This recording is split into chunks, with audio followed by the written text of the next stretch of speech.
தம்பி சிவகுமார் ஒரு அற்புதமான ஒரு வார்த்தை சொன்னேன். உண்மைக்கு இந்த கிழவிகள் வந்து முன்னாடி 100-150 பேர் இருப்பாங்க. எங்க அப்பா தான் அம்மா அம்மாச்சிமா இருக்கு. இன்னைக்கு 150 100 ஆகி 175 ஆகி 60 ஆகி 30 ஆகி இப்ப என்ற மாதிரி இருக்குது. ஊருக்கு 2 பேரும் கூட்டிட்டு வராங்க. நான் தான் அப்பப்ப என் ஃப்ரெண்டு கிட்ட சொல்லுவேன், தம்பி இன்னும் கொஞ்ச நாளைக்கு அப்புறம் இந்த அப்பத்தாமல் இருக்க மாட்டாங்க பாவம். அப்ப பாருங்க எல்லாம் யோசிப்பாங்க, இப்படித்தானே இருக்கும். இப்போ அட்மாஸ்பியருக்கு ஒரு கிளவி வேணும், ஒரு அப்பத்தா வேணும், இல்லை 2 டைலாக் பேசணும், கண்டிப்பாக கிடைக்காது. ஆட்டிப்பாடம் போய் தண்டத்தில் செய்ய கொடுத்துருப்பாங்க. ஏன்னா எப்படி தண்டட்டி இந்த வாங்கிட்டு சார் ஒரு 10 தண்டட்டி செய்ய சொல்லியிருக்கோம் அப்படின்னு சொல்லுவாங்க. அப்படிதான் இருக்குது. ஏன்னா இந்த அப்பத்தா போச்சு. இன்னி வரவங்க எப்படி அப்பத்தா பார்க்க முடியும்? 80 வயசானே டைட்டாக ஜீன் போட்டு தான் இருப்பாங்க எல்லாருமே. கண்டிப்பாக யாரையும் வந்து இந்த மாதிரி இதெல்லாம் பார்க்குறது கஷ்டம்.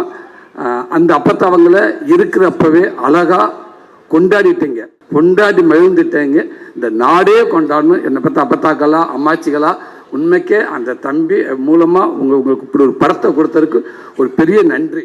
48 வருஷம் அனுபவத்தை தான் மேடம் நீங்கள் கொடுத்துருக்கீங்க நான் நினைக்கிறேன். நான் சமீபத்தில் இந்த மாதிரி கொஞ்சம் வருஷத்துக்கு முன்னாடி இப்படி ஒரு போஸ்ட்டை பார்த்து பயந்துருந்து அபய் சண்முகி அந்த போஸ்ட்டை பார்த்துட்டு யார் கமலஹாசன் சாரா?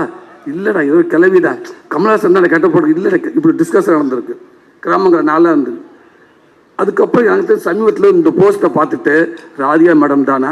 இல்லைங்க ராதிகா மேடம் அப்படின்ற அளவுக்கு அப்படி ஒரு கெட்டப் யார் வேண்டாலும் மேக்கப் போட்டுடலாம் மேடம். ஆனால் அந்த மேக்கப்புக்கு உண்மையாக நடிக்கிறது ரொம்ப கடினம் மேடம்.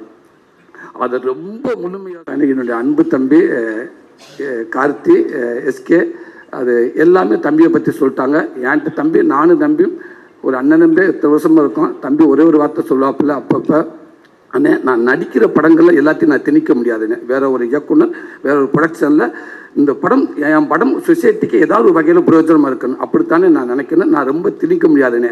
ஆனால் நான் எடுக்கிற படங்களை கண்டிப்பாக நான் எப்படியும் நான் சொசைட்டிக்கு ஒரு படமாக இருக்கணும், யாருக்கெல்லாம் அந்த படம் பிரயோஜனமாக இருக்கணும் நான் நினைக்க என்னால் உருவாக்க முடியுமுன்னே.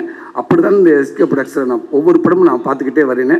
கண்டிப்பாக கொஞ்சம் நாளைக்கு அப்புறம் திரும்பி பார்க்கப்ப நாளைக்கு என் பிள்ளை இருக்கப்ப எங்கள் அப்பா எங்கள் கம்பெனியில் என்ன படம் பண்ணான்னு ஆணித்தனமாக நெஞ்சு நிமித்தி சொல்லணும். எங்கள் கம்பெனியில் இப்படி படங்கள் தாண்டா நாங்கள் எடுத்தோம், எங்கள் அப்பா இப்படி தான் படம் எடுத்தார் அப்படின்னு சொன்னால் அதை உருவாக்கிட்டு இருக்க தம்பி. இன்னும் பல தலைமுறை ஈரா சரவணன் என்ன சொல்கிற மாதிரி இன்னும் பல தலைமுறைக்கு இந்த பேர் எடுத்துகிட்டு போயிட்டே இருப்பாங்க தம்பி. இந்த எஸ்கேன்ற பேர் அவளை ஈஸியாக லேசாக கூட மங்கள கூட ஆகாது தம்பி. அது இது பிரகாசமாக ஆகிட்டு போயிட்டே இருக்கு தம்பி.